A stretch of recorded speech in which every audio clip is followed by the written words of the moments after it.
Welcome back. I'm Dale Durkis, the Turnaround Master. I'm here with Ramon Santillan. He is the founder and president of Persuasive Interview. He is an interview consultant and expert. Welcome back, and today I'd like you to talk a little bit about the importance of creating a good first impression and then the communication issue following up. So if you would just explain to us a little bit.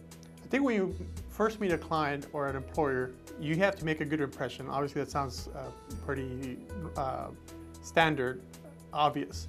However, we don't always do that. We kind of fall back on our credentials, our experiences, how great our product is, and people don't care about that. They care about what we're going to do for them. And if we can start that relationship by meeting them and say, this is what we're going to do for you without expecting something back, I think that really helps you stand above everyone else. Right.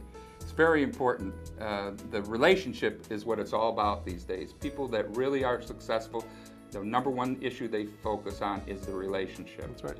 Your goal in the first meeting is to get a second goal. And they have to be impressed with you more so than your products and your ability to match up your products to their needs. They want to trust you. Right. It's the new currency of today's business world, trust. Not the US dollar, it's really trust. That's true.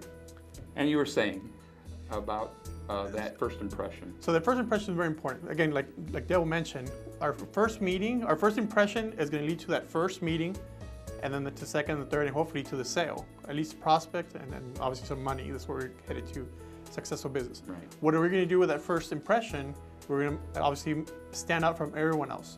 If we're talking about pizzas, for example, why is your pizza better than everyone else's? You can't just show up and say, well, this is my pizza, take it or leave it. And people are going to say, well, I'll probably leave it because there's someone else that has a better pizza than you.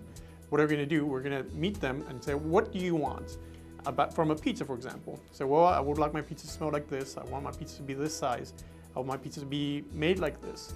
Then we can go and say, okay, well, that's actually funny because that's what I do, or this is how my pizza is a little bit different than what you wanted, but I think this will serve you better in the long run or save you money, whatever that pain points are. So you're trying to understand where they're coming from first, their wants, their needs, their desires.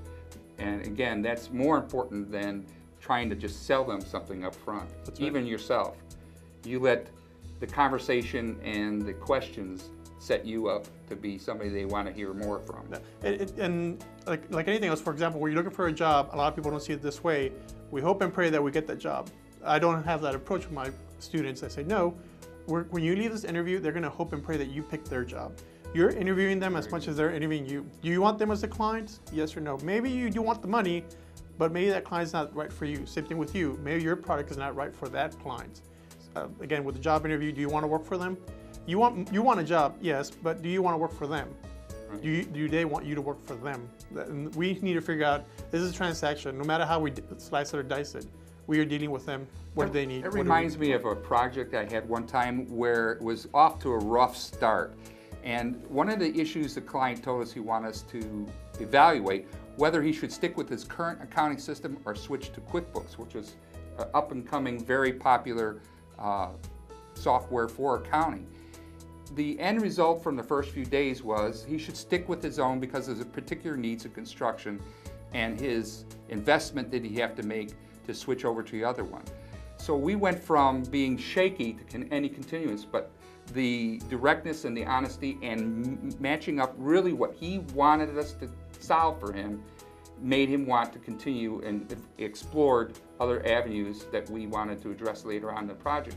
And the project ran its full estimated value because we focused on his interests, his needs, not what we could do for him. Right.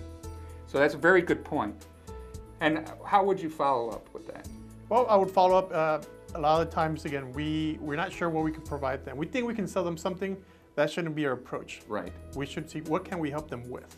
Correct. If our product can help them, then we should approach them again. Hey, you know what? I know you mentioned that you needed help with this. I think my product can help you get that solution that you need. If, for example, we cannot solve their problem, I think a better approach would be, you know what? I can't do that. My QuickBooks version can't do that for you. However, I know my competitor can help you out with that. Right. And this is actually kind of like a trifecta. You do You build the trust with the potential client, even though they're not buying from you, because maybe later on your product will be right for them. You actually make a good connection with your competitor and say, hey, you know what? I'm sending business your way. Whenever you can't handle something, send it my way. Right. And then you make that connection. You're basically the connector between that person, the buyer, and your competitor. And you're always in the mix now. Okay, that's a good point.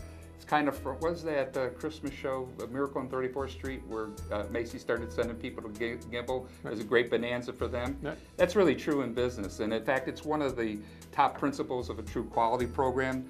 Example, W. Edwards Deming suggests that you should maximize your relationships with your suppliers, as well as even with your competitors. Create collaborative projects that benefit both of you. It's cost effective and it helps both companies with their clients. So that's a very good, important point to understand. It's all about communicating well. That's right. So when you communicate well with your clients, or if you're applying for a job with your prospective employer, it's going to help your relationship. So setting up good communication is a very important issue. Why don't you talk about how you address communication with your clients? I think a lot of the importance, again, with the first impression is the body language. You notice my shoulders open, broad, standing up straight. This is something actually I struggle myself, the smile. I have what I call a grumpy cat face. My resting face is very serious, something like this. People think I'm not in a good mood. I'm complete opposite, I'm just very neutral. So always a big smile. And you can tell you're doing a real smile when you have a little bit of crow's feet when you smile. So something like that.